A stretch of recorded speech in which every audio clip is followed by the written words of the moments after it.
Causalidade. Causalidade é um termo muito utilizado em epidemiologia quando a gente estuda a causa das doenças, né? Lembrando que a etimologia da palavra epidemiologia é ep sobre, demos, povo, logos, estudo.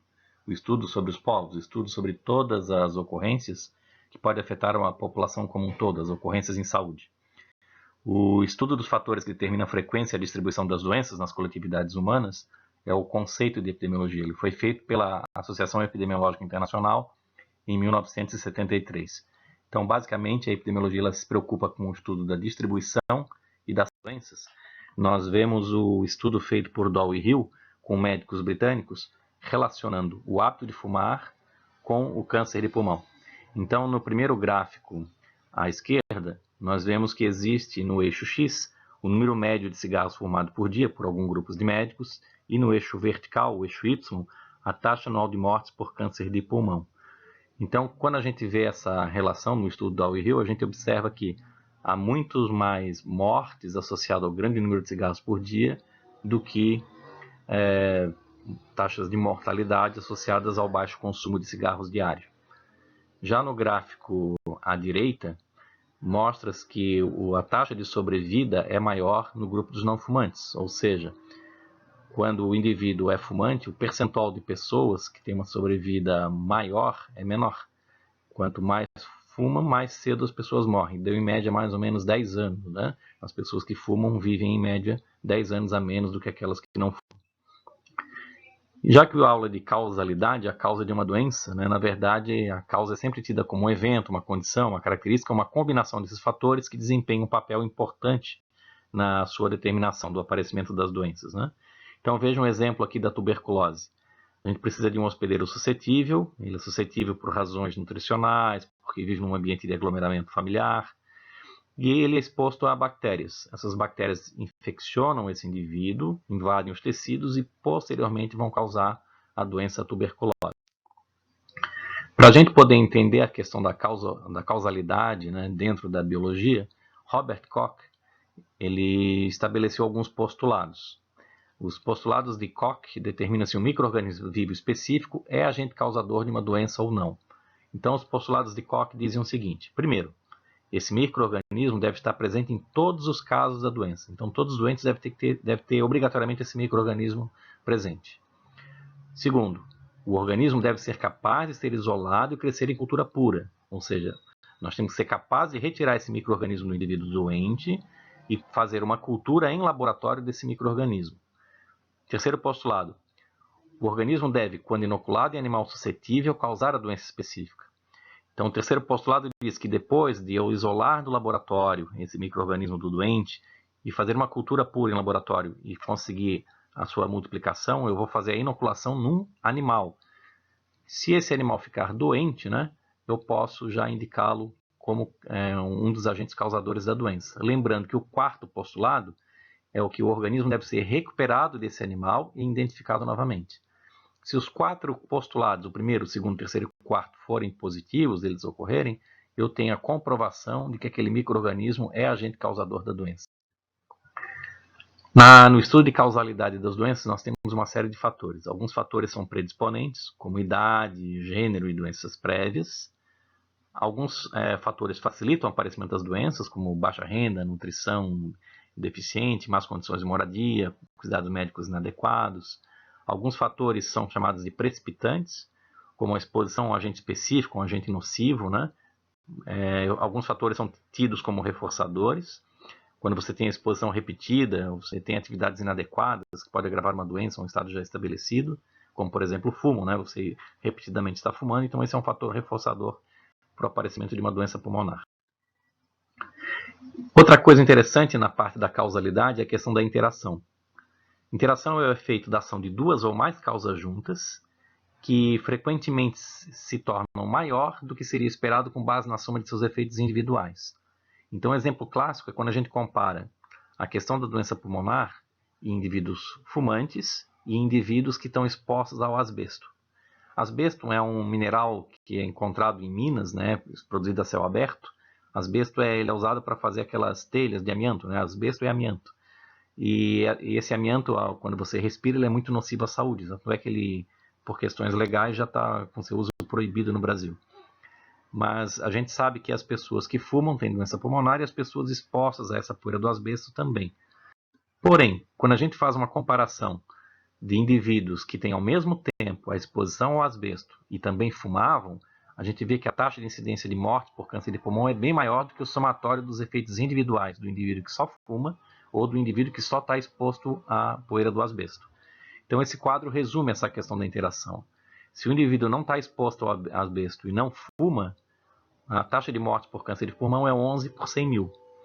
Quando ele está exposto ao asbesto e não fuma, a taxa de morte por câncer de pulmão sobe para 58 casos por 100 mil. Enquanto ele não está exposto ao asbesto, mas é fumante, a taxa de câncer por morte de pulmão é de 123 casos para cada 100 mil. Agora, o curioso é quando o indivíduo comete as duas coisas, como na foto ali o mineiro que trabalha numa mina exposto ao asbesto e também é fumante.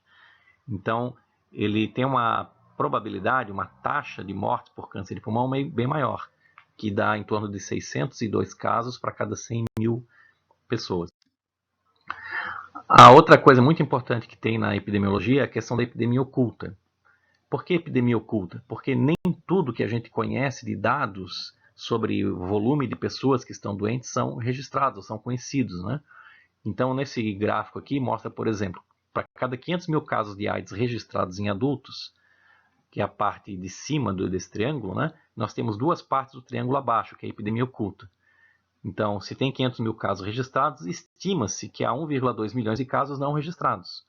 E tem mais 8 a 10 milhões de adultos contaminados e que nem desenvolveram a doença, mas que estão infectados. Então, a epidemia oculta mostra aquele conjunto de casos contaminados sem sintomas e também aquele conjunto de doentes que não estão registrados. Então, é sempre interessante lembrar a epidemia oculta com a figura de um iceberg, né? O iceberg, um bloco de gelo, quando a gente encontra um iceberg no oceano, ele tem esse formato. Uma parte fica acima do nível do mar, é a menor parte, e a maior parte, evidentemente, fica abaixo do nível do mar. A epidemiologia oculta é essa parte que está abaixo do nível do mar, é a parte oculta, a parte que a gente não vê, não enxerga. Porque os casos conhecidos é apenas o que a gente vê, é o que está acima do nível do mar, a parte de cima do iceberg.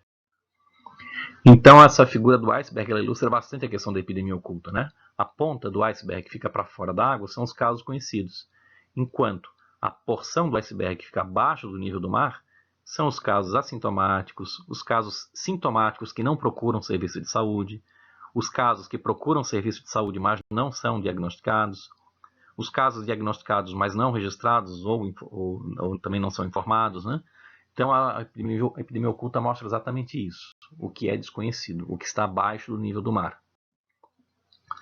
Já o método epidemiológico, que é utilizado para pesquisa, ele se baseia sempre na epidemiologia descritiva ou na epidemiologia analítica. Então, ela parte do princípio que nós temos que fazer observações na população, depois formular hipóteses e depois verificar se essas hipóteses, né, são verídicas ou não. Para isso, a gente usa sempre um tratamento estatístico. Então, a gente sempre inicia pela epidemiologia descritiva, quando a gente começa a fazer observações e começa a imaginar algumas hipóteses de estudo. A gente começa até a formular algumas hipóteses. Mas a epidemiologia descritiva ela sempre tenta responder algumas perguntas, basicamente 4. O que, quem, quando e onde. O que ela define precisamente o fenômeno que eu estou investigando. Quem, ela determina quem são as pessoas envolvidas nesse fenômeno, nesse estudo, né, nessa doença que eu estou estudando. O quando é o período de tempo em que ocorre esse fenômeno, essa doença. E onde é a posição geográfica, o local onde esse fenômeno ocorre. Toda epidemiologia descritiva ela se baseia em dados estatísticos descritivos, como por exemplo nessa figura nós vemos um gráfico em saúde que mostra a expectativa de vida ao nascer no Brasil. A gente verifica que em 1940 era bem mais baixo, em torno de 42 a 48 anos, variando entre homens e mulheres, e em 2016 de 72,2 a 79,4 anos.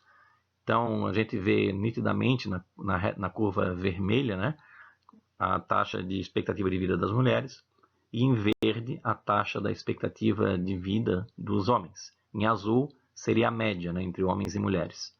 Então, nada mais é do que uma estatística descritiva, e a epidemiologia descritiva se baseia na estatística descritiva para apresentar os resultados de seus estudos. Um outro exemplo aqui de aplicação da epidemiologia descritiva é quando a gente vê a expectativa de vida geograficamente distribuída entre os países, né? Então, esse mapa mundi mostra alguns países em tonalidade mais avermelhada, mais escura, que são os países que têm expectativa de vida mais baixa. E à medida que os países vão ficando numa tonalidade mais azulada, e predominantemente azul mais escuro, a expectativa de vida é mais alta, mais elevada. Outro dado que mostra também o uso da epidemiologia descritiva é com relação ao envelhecimento populacional. Se fizermos uma análise comparativa da expectativa de vida no mundo, eu apresento aqui uma projeção para 2025 com base nos dados conhecidos do ano 2000. Então a gente verifica nesses dois mapas mundi, né, na parte superior o do ano 2000 e na parte inferior a projeção para 2025, que a gente observa que está havendo um aumento, um incremento na expectativa de vida, porque os países com expectativa de vida mais alta, no gráfico do ano 2000, no mapa superior, eles estão numa tonalidade mais roxa, enquanto em 2025, muitos mais países vão adotar essa tonalidade roxa, né? Indicando que a expectativa de vida tem uma tendência em se elevar nos próximos anos, caracterizando o envelhecimento da população. Outro dado também muito importante da epidemiologia descritiva é a chamada curva Nelson de Moraes. Ela é muito empregada para a gente fazer uma análise gráfica da mortalidade proporcional por grupos etários. Então, nós podemos distribuir uma população em grupos etários, daqueles menores de 1 ano, de 1 a 4 anos de idade, de 5 a 19 anos, de 20 a 49 anos e 50 anos ou mais de idade. Se nós colocarmos graficamente essa disposição das mortalidades por essas faixas etárias, nós teremos um gráfico como esse apresentado no lado direito. Vejam que no eixo Y, no eixo vertical, nós colocamos o percentual de mortes e no eixo X, as faixas etárias. Lembrando, quanto mais à direita, mais à esquerda, menor é a faixa etária, e mais à direita, maior a faixa etária. Então, se nós observarmos a linha azul, ela está mostrando a curva Nelson de Moraes do estado do Amapá, na região norte do Brasil. E na linha vermelha, a mesma curva Nelson de Moraes do estado de Santa Catarina. Quando a gente compara os dois estados, a gente observa que na parte mais à esquerda, quando tem menores do que 1 ano de idade, as taxas de mortalidade no no Amapá, são bem maiores do que no estado de Santa Catarina. E à medida que a gente vai avançando nas faixas etárias, nós vemos que a curva ela tem uma certa inversão, porque em Santa Catarina, no grupo de 50 anos ou mais de idade, a taxa de mortalidade é bem maior do que no estado do Amapá. Então, se a gente observar a curva do Amapá e a curva de Santa Catarina, elas são bem diferentes, né? Lembrando que para a gente identificar se o nível de saúde de uma população é fruto de uma região mais desenvolvida ou menos desenvolvida, é dado pelo formato da curva.